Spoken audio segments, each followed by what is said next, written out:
এক এতিম মেয়েকে জোর করে এক ধনী পরিবারের পঙ্গু ছেলের সাথে বিয়ে দেওয়া হয়। বাসরাতে ঘটে এক অদ্ভুত ঘটনা। যে ছেলেকে সবাই পঙ্গু জানত, সে হঠাৎ হুইল চেয়ার থেকে উঠে দাঁড়িয়ে মেয়েটির গলা টিপে ধরে। আসলে ওই ছেলেটি এই মাসের 5 নম্বর কনেকে মারতে চেয়েছিল, কিন্তু মেয়েটি উল্টো তাকে কাবু করে ফেলে। মেয়েটি বুঝতে পারে ছেলেটিকে তিলে তিলে মারার জন্য তাকে পুষ্টিহীন খাবার দেওয়া হচ্ছে, তাই সে তৎক্ষণাৎ চাকরদের নির্দেশ দেয় তেল চর্বিযুক্ত পুষ্টিকর খাবার নিয়ে আসতে। আসলে মেয়েটিকে এই বাড়িতে পাঠানো হয়েছে এক গভীর ষড়যন্ত্রের অংশ হিসেবে। ছেলেটির সৎ মা মেয়েটিকে 5 কোটি টাকার লোভ দেখিয়ে পাঠিয়েছে, যাতে সে চিকিৎসার আড়ালে ছেলেটির শরীর আরো নষ্ট করে দেয়। কিন্তু মেয়েটির মনে ছিল অন্য কিছু। সে নিজের চিকিৎসার দক্ষতা দিয়ে বুঝতে পারে ছেলেটির পা সারিয়ে তোলা সম্ভব। সে জোর করে ছেলেটির মাথায় সুই ফুটিয়ে তাকে শান্ত করে এবং তার চিকিৎসা শুরু করে। যদিও ছেলেটি মেয়েটিকে বিশ্বাস করতে পারছিল না এবং তার উপর নজর রাখার জন্য লোক নিয়োগ করে। একদিন রাতে ছেলেটি হঠাৎ প্রচন্ড অসুস্থ হয়ে পড়লে মেয়েটি বুঝতে পারে তাকে বিষ দেওয়া হয়েছে। সে দ্রুত তার সুই থেরাপি দিয়ে বিষ নামিয়ে ফেলে, কিন্তু বিষ এলো কোথা থেকে? মেয়েটি তীক্ষ্ণ বুদ্ধি খাটিয়ে বুঝতে পারে যে নতুন জামাটি তারা শপিং মল থেকে কিনেছিল সেটিতে বিষ মাখানো ছিল।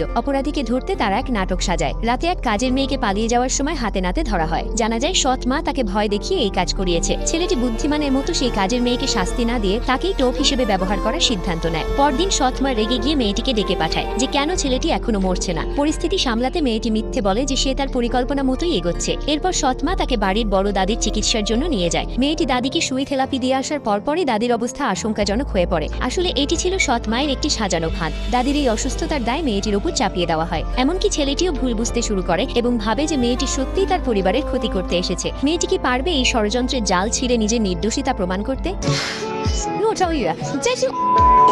পার্ট 2 দেখতে চাইলে ভিডিওটিতে কমেন্ট করো।